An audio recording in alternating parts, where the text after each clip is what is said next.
వెళ్ళే అవకాశం ఉంటుంది కాబట్టి కాస్త ప్రయత్నం చేస్తున్నారు. అదే అక్కడ కూడా అదే చెప్పే ప్రయత్నం. ఇప్పుడు 6,20,00,000 ప్రవీణ్ ఫోన్ నుంచి ట్రాన్స్ఫర్ అయ్యాయి గూగుల్ పే ఫోన్ పే అన్నాడు. అంటే మీరు అడిగిన పాయింట్ మీద ఒకసారి వెళ్ళే ప్రయత్నం చేస్తాను. రాజ్బోడాకి వెళ్తున్నాను. రాజ్బోడా గారు ఆయన అడగండి. ఇప్పుడు గూగుల్ పే ఫోన్ పేలో ట్రాన్స్ఫర్ మీరే అడిగారు. ఇంకొకటి పోనీ ఇంటర్నెట్ బ్యాంకింగ్ ద్వారా చేసాడు అనుకున్నా కూడా కొత్త అకౌంట్ యాడ్ చేసుకుంటే 24 hours వరకు 50,000కి మించి ట్రాన్స్ఫర్ అవ్వవు. అసలు 6,20,00,000 వేరే వేరే అకౌంట్ ట్రాన్స్ఫర్ అయ్యని చెప్పి మినిమం కామన్ సెన్స్ లేకుండా ఎలా మాట్లాడుతున్నాడు ఈయన? అది ఆల్రెడీ మనం క్వశ్చన్ చేయడం జరిగింది. ఆయన సమాధానం ఇచ్చారు. బట్ ఇలాంటి వ్యక్తులను మనం ఎంకరేజ్ చేయొద్దు. ఆయన ఎక్కడో యుఎస్లో కూర్చొని మన ఇండియాలో చిచ్చు పెడుతూ పేరు చెప్పండి. ఆయన కరుణాకర్ కాకుండా ఇంకోరు మాట్లాడుతారు. వాళ్ళ పేరు చెప్పి ఈయన జోసెఫ్ అండి, మన జోసెఫ్. ఈయన అజయ్ బాబు మీద కేసు కూడా రిజిస్టర్ చేయడం జరిగింది. మీరు దయచేసి ఇండియాకు వచ్చి ఇక్కడ ఎవరైతే మీ దగ్గర ప్రూఫ్ ఉందో అది పోలీస్కి ఇచ్చి మీరు ముందుకు వెళ్ళండి. అంతేగాని అక్కడ కూర్చొని ఇండియా మీద దుమ్ము రేపుతూ ఈయనకు తెలియలేదు. ఈ సుగుణాకర్ అనడానికి తెలియలేదు. ఇలా పంచ ప్రభాకర్ నోటీసులు పంపించారా? మరి ప్రపంచంలో ఎక్కడున్న నోటీసులు పంపించవచ్చా? కేంద్ర ప్రభుత్వం నీ చేతులు ఉన్నదా? సిబిఐ నీ చేతులు ఉన్నదా? ఎందుకు మాట్లాడుతున్నావు? మోడీ ఎన్నిసార్లు అమెరికాకు వచ్చిండు? ఏది పడుతుంది మాట్లాడుతా అంటే చెల్లుతుందా? రాజ్బోడా గారు నేను ఇష్టమైనట్టు ప్రవర్తిస్తే అమెరికా పోలీసులు చేతులు ముడుచుకొని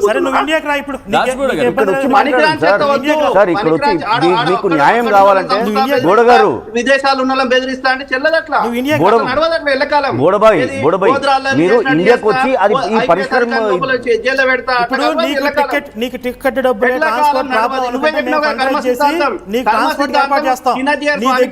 నీ దగ్గర ఉన్న ఆధారాలు తీసుకురా. కరుణాకర్ సుగ్రాకి వర్తించదా? సార్, ఫస్ట్ ఆఫ్ ఆల్ ఇక్కడ ఉన్న వాళ్ళని ప్రశాంతంగా ఉండాలంటే ఇలాంటి వాళ్ళని ఎంకరేజ్ చేయొద్దు ప్లీజ్. ఎందుకంటే ఆయన అక్కడ ఉన్నాడు, ఆయనకి ఏమని తెలుసా? జోసెఫ్ గారు, ఇక్కడ ఎంకరేజ్మెంట్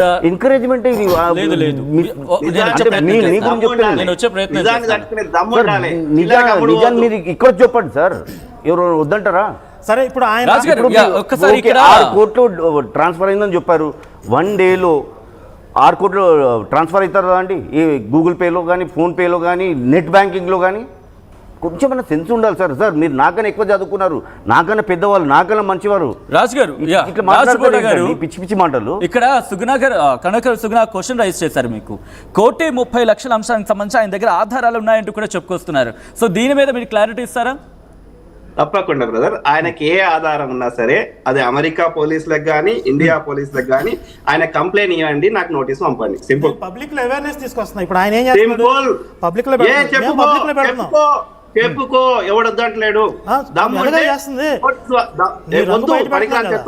పనికిరాని చెత్తవద్దు. అయితే కంప్లైంట్ లేదంటే సోషల్ మీడియాలో చెప్పుకో. నేను ఎప్పుడు ఏం చేయాలో తెలుసు. నీ పన్ను చేసుకో, ఎవడొద్దంటలేడు. నువ్వు 9:30 వరకు ఆ శవన్ ప్రవీణ్ బ్రదర్ అని కాదు, అది ఎవరిదో తెలియని టైంలో అంతకంటే ముందే నువ్వు సోషల్ మీడియాలో పోస్ట్ పెట్టిన వాడివి. నువ్వేం చెప్తావు నాకు? ఏంటండి నువ్వు అప్పుడు ఏ రోజు నువ్వు పోస్ట్ పెట్టినావు? ప్రవీణ్ బ్రదర్ చచ్చిపోయాడు. ఏ రోజు పెట్టాను చెప్పు? ఏ రోజు పెట్టాను చెప్పు, నువ్వు చెప్పు. నా ఫేస్బుక్ లో చూసుకో, వెళ్ళి నా ఫేస్బుక్ లో వెళ్ళి చూసుకో. మళ్ళీ తర్వాత డిలీట్ చేసిండు. డిలీట్ చేసిన అందరి దగ్గర ఉన్నాయి అవి. నేను డిలీట్ చేశాను, రుజువు చేస్తావా? నేను అన్ని ఆధారాలు రేపటి నుంచి ఇంకెక్కువ పెడతావు. పెట్టు. నీకన్నా నేను ఎక్కువ పెడతా కదా. నీ బ్యాంక్ స్టేట్మెంట్ అనేది వేస్తావు. నీ అకౌంట్ కి 1 కోటి. నువ్వు అమ్మాయిలు బ్రోకరేజ్ చేసి దొరికిపోలేదు. నువ్వు పెట్టుకో. నువ్వు అమ్మాయిలు బ్రోకరేజ్ చేసి అమెరికా దొరికిపోలేదు. అమెరికా పోలీసు అరెస్ట్ చేయలేదు నిన్ను. ఆధారం పెట్టు. ఆధారాలు ఉన్నాయి నా దగ్గర పక్కా ఇన్ఫర్మేషన్ ఉంది. నువ్వు అమెరికాలో బ్రోకరేజ్ చేసి దొరికిపోతే, నువ్వు బ్రతకడానికి దారి లేకపోతే పాస్టర్ లో ఇక్కడ నుంచి నీకు ఇప్పుడు ఈ ఇష్యూ అప్పగించి 1,36,00,000 నీ అకౌంట్ ట్రాన్స్ఫర్ అయింది. మనకు తెలుసు. 5 పాస్టర్లు ఉన్నారు. వాళ్ళు 5 పాస్టర్లు చందాలు వేసుకుని నీకు 1,36,00,000 ట్రాన్స్ఫర్ చేశారు. ఒక్క నిమిషం జోసెఫ్ గారు, నేను రాజ్బోడా గారు ఒక్క నిమిషం. మీరు 5 వ్యక్తుల గురించి ఇక్కడ మీరు ప్రస్తావించడం జరుగుతోంది. కంప్లైంట్ ఇచ్చే ప్రయత్నం చేయలేదా? ఎందుకంటే ఇక్కడ మళ్ళీ ఇదే ఇష్యూ వస్తుంది, మళ్ళీ డిస్టర్బెన్స్ క్రియేట్ అవుతుంది కాబట్టి వెళ్ళి కంప్లైంట్ ఇచ్చే ప్రయత్నం చేయలేదా? చేయబోతున్నారు. మాకు అనుమానాలండి, ఆయన క్లియర్ చేయమనండి. మాకు ఇన్ఫర్మేషన్ ఉంది. బట్ దాని గురించి చర్చ జరుగుతోంది. రాజ్బోడ గారు కూడా అదే క్వశ్చన్ చేయడం జరిగింది. ఇప్పుడు రాజ్బోడ గారు ఒక్క నిమిషం. ఇప్పుడు అతను ఒక క్రైమ్ స్టోరీ లేదు ఒక్క నిమిషం. రాజ్బోడ గారు మీరు ఒక ఆరోపణలు లేకపోతే అనుమానం వ్యక్తం చేశారు, దాని మీద మీరు క్వశ్చన్ అడిగారు. ఇప్పుడు నాకు అదే క్వశ్చన్ నేను అడిగినప్పుడు క్లారిటీ తీసుకునే ప్రయత్నం చేస్తున్నాను. మళ్ళీ మీ దగ్గరికి వస్తాను నేను. అనుమానాలు అనే పేరుతో అమిత్ షా అంటున్నాడు, చిన్నజీర స్వామి అంటున్నాడు, ఎంపీల పేర్లు చెప్తున్నాడు. ఈ అనుమానాల పేరుతో వీళ్ళ పేర్లు చెప్పినప్పుడు వాళ్ళ పరువుకి భంగం కదా, వాళ్ళకి వ్యక్తిగతంగా నష్టం జరగదా? ఇప్పుడు వ్యక్తిగత స్వేచ్ఛ అని మాట్లాడుతున్నాడు. వ్యక్తిగత స్వేచ్ఛ ఎంతవరకు? వ్యక్తిగత స్వేచ్ఛతో నీ ఇష్టం వచ్చినట్లుగా మాట్లాడి ఇష్టం వచ్చిన వ్యక్తుల మీద ఆరోపణలు చేసేసి, పోనీ నీకు ఏదన్నా సామాజిక బాధ్యత ఉన్నవాడు అయితే అక్కడ కూర్చొని రెచ్చగొట్టడం కాకుండా నువ్వు ఇండియాకి వస్తే నీ ట్రాన్స్పోర్ట్కి ఎంత అవుతుందో చెప్తే, పోనీ నీ ఖర్చులకి ఇప్పుడు పోలీస్ డిపార్ట్మెంట్ నుంచి తరపున మేము సహాయం తీసుకుంటాం, లేకపోతే మేమే సొంతంగా ఫండ్ రైజ్ చేసైనా సరే నీ ట్రాన్స్పోర్ట్ ఏర్పాటు చేస్తాం. నీ దగ్గర ఉన్న ఆధారాలు తీసుకొచ్చి పోలీస్ డిపార్ట్మెంట్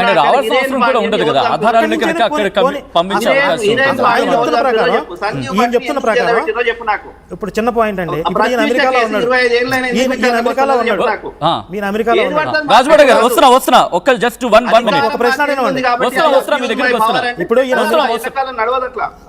ఏం నడుస్తుంది చూద్దాం. ఇప్పుడు ఈయన అమెరికాలో ఉన్నాడు, ఈయన స్పాట్లో లేడు. ఈయనకే ఇక్కడ ఇండియాలో ఉన్న పర్సన్స్ ఎవరో ఇన్ఫర్మేషన్ ఇచ్చారు. ఎవరైతే ఆ పర్సన్స్ ఇన్ఫర్మేషన్ ఇచ్చారో అసలు ఆయనకి ఇవ్వాల్సిన అవసరం ఏంటి? ఆయన ఏమైనా సిబిఐ ఇన్వెస్టిగేషన్ ఆఫీసరా?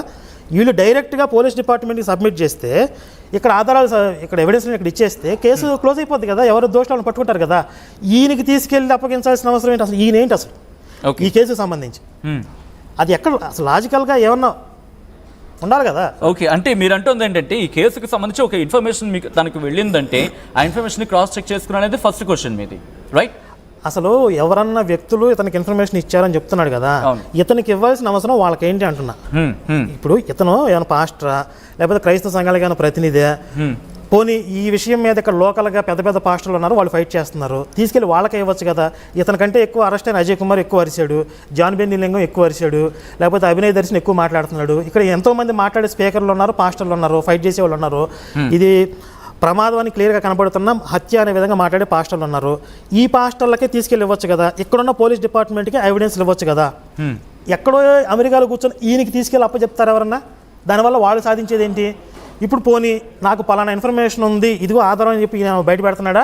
నోటికి వచ్చిందల్లా వాగుతున్నాడు. నోటికి వచ్చిందల్లా వాగే క్రమంలో ఏం చేస్తున్నాడు? రెండు మతాల మధ్య గొడవలు పెడుతున్నాడు. ఇప్పుడు చిన్నజీవి స్వామి అన్నాడు, ఆయన హిందుత్వానికి సంబంధించి ఒక స్వామీజీ, అంటే ఈ హత్య హిందువులు చేశారంటున్నాడు, కాసేపు ఏమో క్షుద్ర పూజలు చేశారంటున్నాడు.